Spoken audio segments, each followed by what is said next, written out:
So, do we see what I see this morning?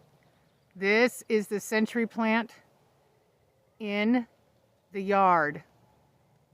Bottom branches are finally fluffed out and blooming. The birds are eating.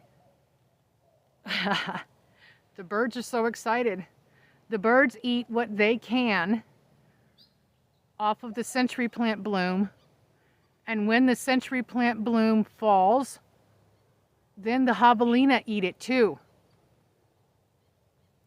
So see that fuzzy towards the bottom. It's fully bloomed out. Tomorrow will be even more. But the birds love to eat it. So I thought I'd show you guys some birds and the blooming update of the century plant in the yard.